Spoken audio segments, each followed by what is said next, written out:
Like, subscribe and press the bell icon for more videos from PHN Learn. For more videos, download our app from the Play Store. Hello everyone and welcome back to the Android Studio development tutorial by PHN Technology Private Limited. Let's begin with the next layout, that is scroll view. Now what is the use of scroll view? For example, you have designed a registration page and your registration page has more than 10 fields. Okay, so you want to accept name, you want to accept roll number, class name, parents contact, address, permanent address, and so many fields. Now our screen size is limited. When you go on placing the elements one after the other, okay, so let's begin with the designing part and let's see it practically. Now we will delete this table layout from the previous project. Let's add a simple linear layout, vertical, orientation vertical. Okay. Now here what I will do is, I will add a edit text first. Okay. Wrap content, width of edit text should be ideally match parent. Okay, so and we will give a hint property here to it, hint enter name, closing of edit text. Now this one edit text is added. Now let me give it a margin. So I am giving it a margin top of 50 SP. Okay. A margin left and margin right for better designing purpose. Margin left and margin right 30 SP.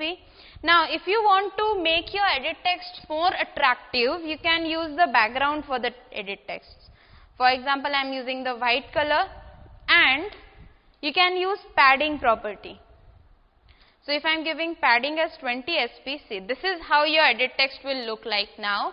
Padding, see, just like we use margin. Margin is used to shift the whole control to the left or to the right. Similarly, padding is used to shift the contents of the control. If you are not using padding property, the height and width of your control will be limited to the content, as we have shown here, wrap content, height. But I want some space between the borders and the content. Okay, it should be spacious. So to increase the space between the borders and the content, we use the padding property. So when I say padding 20 SP, see the space between this content and the borders of the layout is increased. Whereas margin means what? Between the borders of the layout and the parent. This is called as margin, whereas this space is called as padding. Okay.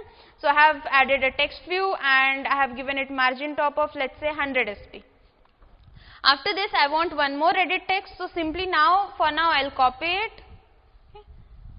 Now I have added total 5 edit texts into my screen. However, my screen size is small. So only 3 edit texts can be displayed and the remaining are not displayed. But this is not correct, because if I am adding 5 controls, all the 5 controls should be displayed to the user. Here what is happening, the design of the activity is exceeding the size of the activity, and in this case we have to use scroll. Okay. So now if I run this activity for now, let's check the output of this.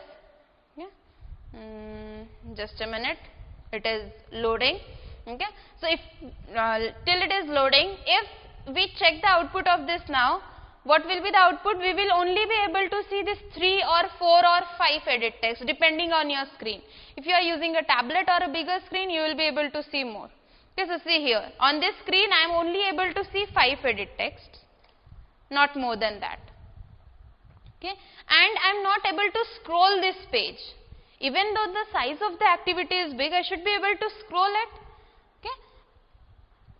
Now to eliminate this scrolling thing, or to introduce the scrolling into our activity, we have to use a new layout, and that is scroll view. Okay. Now scroll view has one constraint, it has one limitation. So what is the limitation of scroll view? That scroll view can scroll only one control at a time.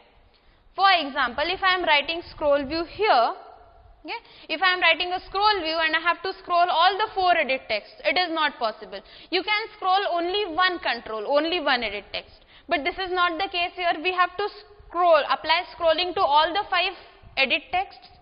So what we are going to do is, so instead of applying the scroll view to the edit text, we will be applying the scroll views to the linear layout. So we have this external linear layout. What we will do is outside this linear layout we will add scroll view control. Okay, so scroll view, it will show error while typing. Make sure to eliminate these errors. See how? So first property is width, layout width, match parent. Then the second property is height, layout height, match parent. Okay. Now if you observe, this scroll view is closed here. I want this whole linear layout into the scroll view. So delete the closing, go to the end of your statement where your linear layout is ending, and after this linear layout you have to close the scroll view.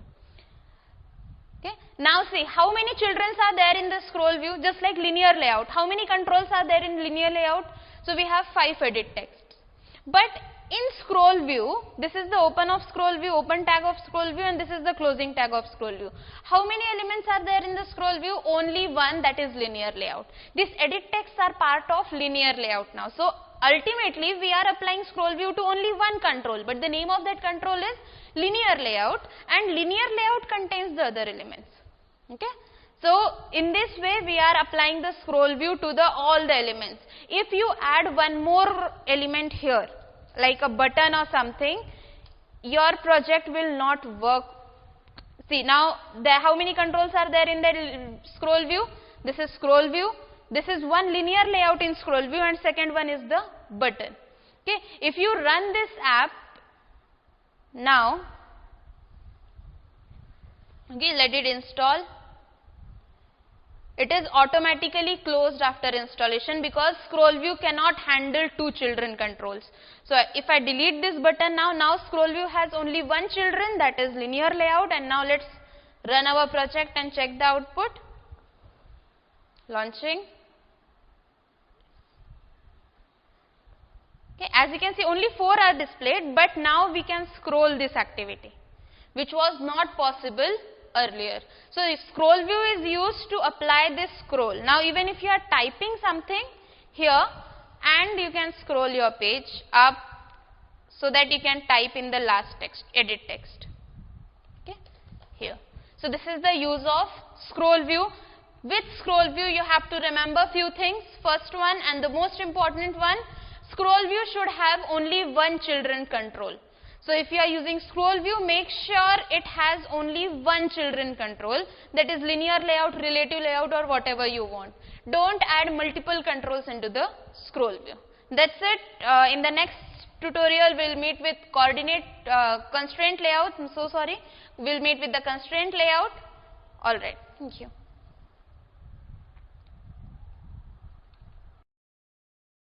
For more videos, download our app from the Play Store.